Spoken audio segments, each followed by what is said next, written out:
안녕하세요. 만나서 반갑습니다. 개천에서 용재난다의 김용재입니다. 자, 오늘도 우리 시청자 여러분의 사연과 시작을 해보도록 하겠습니다. 안녕하세요 소장님. 주식한 지는 1년도 채 안 된 햇병아리입니다. 뉴스나 인터넷에서는 주식시장이 무너진다, 역대급 하락장이다 이런 말들만 나오는데 저는 주식을 한 지 얼마 되지 않아서 잘 모르겠어요. 경험이 없으니까 지금이 역대급인지 뭔지도 잘 모르겠어요. 하지만 소장님은 20년 넘게 주식을 하셨으니까 폭락장이든 폭등장이든 다 겪어보셨을 텐데 요즘의 하락장이 소장님에게도 역대급으로 느껴지시는지, 그리고 여러 번의 폭락장 하락장을 겪으면서도 지금까지 버티셨다면 그만한 노하우가 있으셨을 텐데 어떻게 버티고 극복하셨는지 소장님의 생생한 경험담을 듣고 싶어 사연 적어봅니다. 직접 경험해봐야 안다고 하실 테지만 그래도 어느 정도 소장님의 노하우가 제게 큰 도움이 되지 않을까 싶어요 라고 사연을 올려주셨네.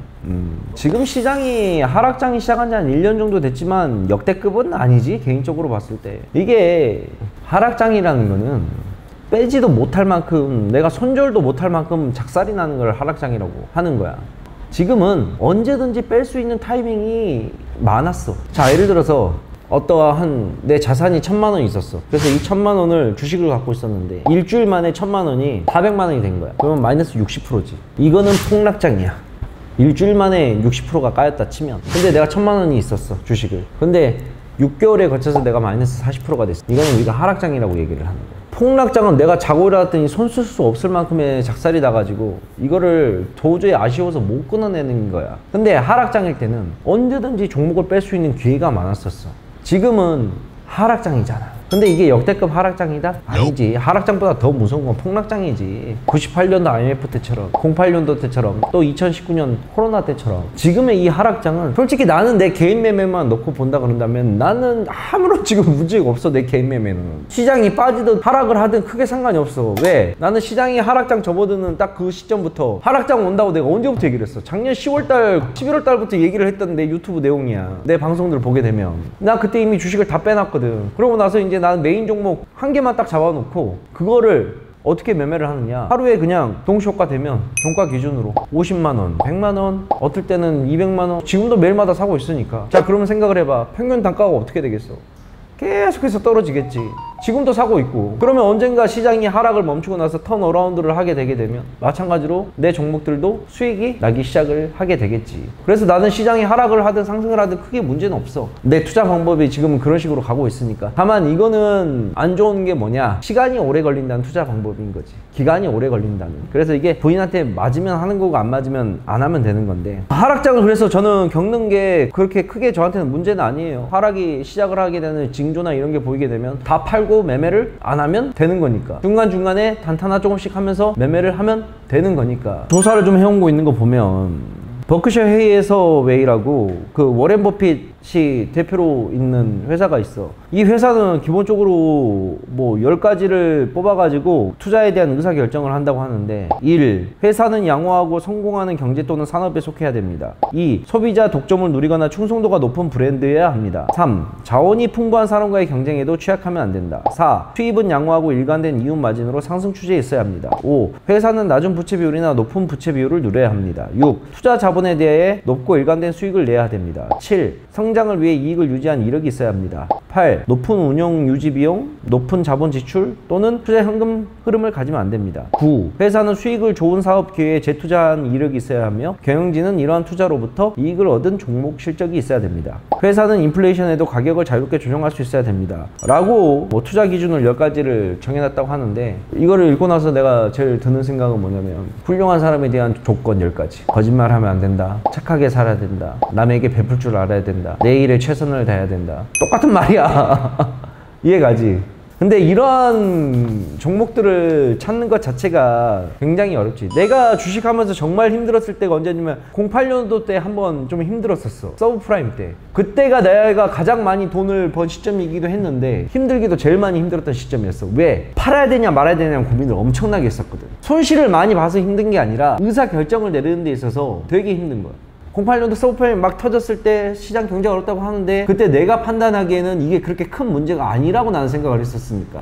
이게 봐봐, 주식에 있어서 가장 힘들고 어려운 점이 무언가 의사결정을 내릴 때야. 왜? 이 의사결정에 하나 따라서 내 자산이 변동이 되는 케이스가 많으니까. 지금도 수많은 사람들이 지금의 시장을 보면서 뭔 생각을 하냐면, 아, 이게 여기서 더 떨어질까? 아니면 올라올까? 더 떨어진다 그러면 지금이라도 팔아야 되는데, 순간의 결정이 어떻게 되겠어? 내 자산을 바꾸는 거잖아. 근데 08년도 때 내가 그랬어. 서브프라임 막 터지고 나서 내가 봤을 때는 그렇게 큰 문제가 아니라고 생각을 했었거든. 그래서 나는 솔직히 홀딩을 하려고 했었어. 빠져봤자 얼마나 더 빠지겠어. 그래서 홀딩을 하려고 하는데, 나의 판단은 이게 하락이 아니라고 하는데, 나 이외의 모든 사람들은 다 하락이라고 하는 거야. 앞으로 폭락장이 올 거라고. 08년도 서브프라임이 쉽게 끝날 문제가 아니라고.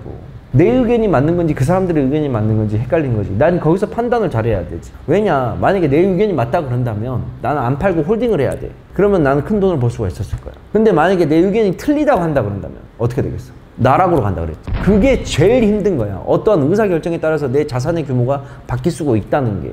쉽게 말하면 우리 요즘 비트코인 가지고 선물 매매도 많이 한단 말이야. 비트코인 매매하시는 분들 그럴 거야. 선물 매매하시는 분들은.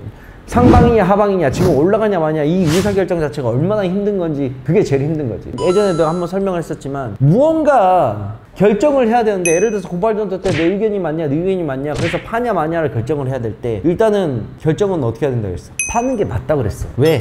팔고 나서 다시 사면 돼. 이해가지? 근데 만약에 내 의견이 무조건 나도 올라간다고 생각을 했었으니까, 맞다고 생각을 하고 버티다 보면 떨어지게 되면 그거는 할 수 있는 조치사항이 없다 그랬어. 지금도 마찬가지야. 지금 구간에서는 올라가냐 내려가느냐, 이거에 또 양방을 베팅을 한다 그런다면 나는 지금은 버텨야 되는 구간이라 생각을 하지. 근데 이거는 나의 생각인 거고, 우리 지금 방송 보고 있는 수많은 시청자분들 중에 또 나하고 반대되는 의견도 있을 거란 말이야. 그러면 일단 파는 게 정답이야. 나에 대한 뭔가 그림이 확신치 않았을 때, 내가 뭔가 분석을 했을 때 이게 맞는지 안 맞는지에 대한 확신이 없을 때, 시장을 보고 판단을 해야 되지. 지표들을, 각종 지표들을 다 보고 해야 되지. 지금 봐봐, 작년 10월달 11월달부터는 내가 왜 떨어진다고 그렇게 얘기를 했겠어? 그때의 기준은 뭐였어? 떨어진다는 기준은, 자, 첫 번째, 시장이 실물 경제가 작살났음에도 불구하고 너무나 많이 올라왔다. 왜? 코로나19 때문에 모든 사람들이 다 힘들어하고 있는데 금융시장은 엄청나게 올라왔거든. 근데 그 올라왔던 수치가 바닥에서부터 70% 80%까지 올라왔으니까, 특히나 우리나라 지수는 뭘 보고 판단을 해야 돼? 우리나라는 무조건 삼성전자의 지수를 보고 움직여야 돼. 근데 그때 당시에 삼성전자가 10만원 가까이 갔었을 때인데 45,000짜리가 10만원까지 간 거면 이건 너무 많이 올라가도 너무 많이 올라간 거야. 물론 고점은 알아맞힐 수 없겠지. 11만원까지 갔을 수도 있고 12만원까지 갔을 수도 있었고, 근데 이미 수익률 자체가 70%를 넘어가는 그 순간부터, 아, 이거는 고점이다, 대비를 해야 된다라는 위기감은 그때부터 갖고 있어야 된다는 거지. 그게 첫 번째인 거고, 두 번째는 뭐겠어? 내가 매일마다 뉴스를 보는 이유가 뭐야? 세계의 모든 나라들이 어떻게 취하고 있는가, 이슈들을 내가 종합을 하기 위해서 맨날 뉴스를 보는 거잖아. 뉴스를 보게 되면 빈도라는 게 나와. 자, 예를 들어서 러시아 우크라이나 전쟁 터졌을 때 하루에 한 번씩 맨날 나왔었지, 탑뉴스로. 지금 나와? 안 나오잖아. 똑같아. 무언가 일이 터지려고 한다 그러면 뉴스에서 나오는 빈도가 확 높아져. 그때 당시에 10월달 11월달에 뉴스에서 가장 많이 나왔던 게 뭔지 알아? 각국의 모든 정책들이 이제는 긴축 정책을 실시할 것이다 라는 거였었어. 왜? 정부의 확대 정책, 우리가 돈 갖고 돈 풀어내고 돈 찍어내는, 끝났다 이거야. 그러면 당연히 긴축정책 하게 되면 금리 인상부터 나오게 될 건데, 그지? 그 다음에 또 하나, 11월 11월 달부터 뭐가 뉴스가 나왔냐? 러시아 우크라이나 전쟁설이 그때부터 나왔어. 가서 한번 봐봐. 11월 달부터 전쟁설이 그때부터 나왔다니까. 할지 안 할지 모르겠지만 러시아 놈들이 자꾸 우크라이나를 침범한다 만다, 빠르면 1월 달부터 전쟁을 할 것이다 라는 이야기가 계속 위기감이 나왔으니까. 그럼 그러한 모든 것들을 징조들을 봤을 때, 아, 이거는 지금 슬슬 뺄 때가 됐구나. 먹을 만큼 먹었으니까. 이해가지? 자, 지금은 또 어때? 봐봐. 지금 뉴스에서는 뭐야? 인플레이션이 고공행진을 하고 있다. 이 뉴스만 맨날 나오고 있잖아. 사상 최대 물가를 기록하고 있다. 환율이 1,300원을 돌파를 했다. 그러면서 슬슬 뭔 얘기 나와? 한미 통합 수합 나와. 주식시장에서 바닥을 찍을 때 나올 수 있는 징조들이, 자, 첫 번째가 정부의 6개월간 공매도 금지야. 한시적 공매도 금지. 그 다음에 두 번째가 나오는 게 원달러 환율이 너무 올라가다 보니까 한국과 미국 간의 통화 수합 얘기가 나와. 그 다음 세 번째 국민연금 얘기가 나와. 이 세 가지 이야기가 시장이 슬슬 나오기 시작하잖아? 그러면 시장은 어느 정도 바닥을 찍어. 보통 지표가 그래. 물론 이 모든 지표가 100% 맞지는 않지만 내 경험상 이러한 것들이 터지기 시작하게 되면 해야 되는 거야. 그래서 이게 지금 내려갈지 안 나갈지를 모른다? 그거는 개인 노력 부족이야. 그걸 알려고 하는 게 주식인데, 그럼 누가 가르쳐줘 그걸? 나처럼 알려주는 사람이 있지. 근데 이것 또한 잘 되면 내 탓, 틀리면 용재 탓이라니까? 내가 지금 이렇게 얘기를 했어. 근데 내 말이 맞았어. 그러면 나는, 와, 용재 형 맞네. 틀렸어. 내가 저놈 저럴 줄 알았다. 그거를 왜 내 탓으로 돌리고 유튜브를 보면서 하냐고. 이거는 그냥 참조인 것 뿐이야. 수많은 100명의 이야기들 중에 김용재의 이야기도 한 가지 이야기일 뿐이라고. 100명의 이야기를 다 들어봐. 그러면 표본이 부족해? 그럼 200명의 이야기를 들어봐. 아, 그래서 내 뭐가 나와야 돼? 최종적인 결론이 나와야 된다는 거야. 이해 가지? 저점이다 아니다, 높다 아니다는 결국은 내가 결정을 하는 문제지 남의 이야기만 듣고 따라가는 게 아니야. 왜 남의 얘기만 듣고 따라가고 그 사람 탓을 하냐 이거야. 김용재의 의견도 수많은 100명 사는 100명 중에 한 명 이야기인 것 뿐이고. 야, 지금도 봐봐. 세계적인 내노라하는 경제학자들 시장이 꺾였다 아니다 올라갈 거다 서로 의견이 다르는데 내가 뭐라고. 나는 걔네들한테 명함도 못 내미는데. 이해 가지? 그러니까 늘 그렇지만 표본이 부족하면 더 많은 사람들이 이야기를 해서 표본을 늘리면 되는 거야. 단순히 나의 개인 용재 유튜브만 보고 용재 형이 이랬어 라고 가는 건 아니라니까. 알았지? 결국 매매는 나의 매매에 대한 확신하고 이어지는 부분이야. 내가 만약에 1000만 원을 까먹었다? 괜찮아. 나는 언제든지 다시 1000만 원을 벌 수 있는 능력이 나한테 있어. 그러면 그건 아무런 문제가 되지 않아. 근데 내가 1000만 원을 까먹었는데 나는 이거를 능력이 없어. 벌 수 있는 능력이 없어. 그러면 매매가 더 힘들어지는 거야. 그런 사람들은 매매를 하면 안 되는 거야. 이해가지? 그래서 우리 시청자분께서 남겨준 사연을 봤는데 폭락장 하락장을 이제는 저는 뭐 버티는 게 아니죠. 다 팔고 가만히 기다리는 거죠. 떨어질 때까지. 어떻게 제 경험담과 노하우가 도움이 모르겠어요. 그리고 질문 자체가 오늘 좀 상담 내용이 너무 광범위해 가지고 제가 해줄 수 있는 답변은 한 이 정도에서 마무리를 할 수가 좀 있겠네요. 자, 그래서 오늘은 우리 시청자 여러분의 주식 햇병아리와 함께 남겼습니다. 무럭무럭 커서 복날 조심하시고요. 햇병아리니까 나중에 크면 닭이 될 거잖아. 그럼 복날을 조심해야 될 거 아니야. 웃자고 한 소리였습니다. 소중한 사연 감사하고 다음에 또 시청자분의 사연과 함께 만나도록 하겠습니다. 감사합니다. 사연 신청은 아래로 남겨주시면 됩니다.